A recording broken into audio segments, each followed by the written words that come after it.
I'm Teisha Bader with the JBS News Update for Monday, November the 23rd, 2015.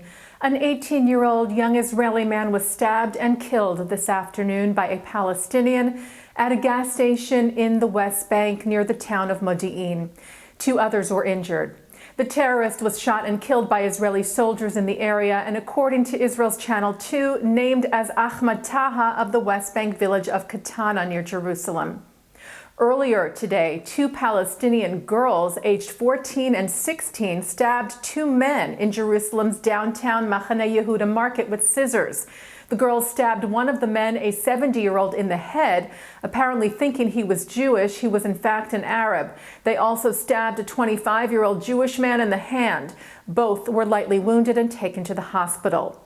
Police shot at the attackers, killing one and arresting the other. And yesterday, a 21-year-old young Israeli woman was killed in a stabbing attack in the West Bank. Hadar Bukhris was waiting for a bus at the Gush Etzion junction when she was attacked by a Palestinian. Hundreds today gathered for her funeral. And American student Ezra Schwartz, who was one of 3 people killed on Thursday during a terror attack at the same junction, was laid to rest yesterday. Schwartz was buried in his hometown of Sharon, Massachusetts, where over 1,500 people came to pay their final respects.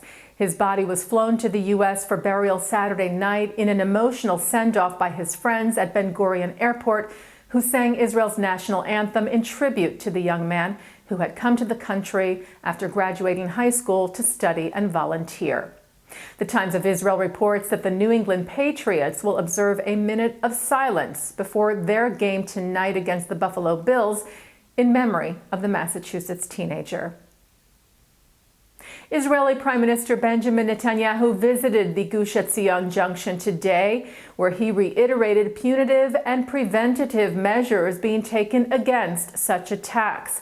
Netanyahu said, though, "I think that the most important means at our disposal are perseverance, bravery, and a resolve to fight this terrorism as we have fought its various manifestations over the past century."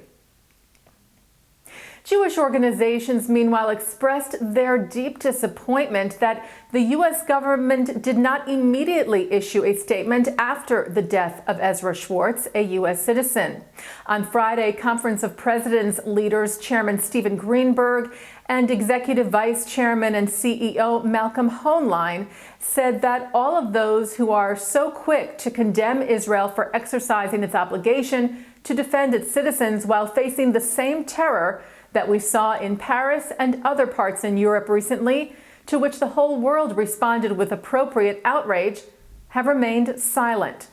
Can it be, they asked, that because the victims are Israelis that it is not worthy of comment? Later Friday, the U.S. State Department did issue a press release saying they were deeply saddened to learn about the death of Schwartz, adding also, "These tragic incidents underscore the importance of taking affirmative steps to restore calm, reduce tensions, and bring an immediate end to the violence." A rocket was fired from the Gaza Strip this morning at Israel. It exploded in an open area in the Eshkol Regional Council in the country's south. No damage or injury was reported. Jewish organizations strongly criticized a vote by the American Anthropological Association, or AAA, to support a boycott of Israeli academic institutions.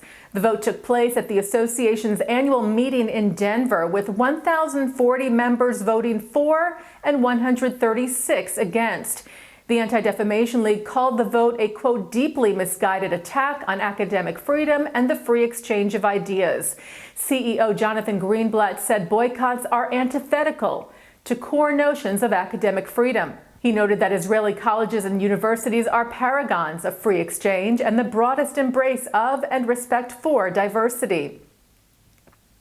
The American Jewish Committee's Assistant Executive Director and Director of Regional Offices, Dan Elbaum, said, quote, "In Denver, AAA members lost sight of their mission, determining the Israeli-Palestinian conflict can be solved by boycotting the colleges and universities of the Middle East's only democracy.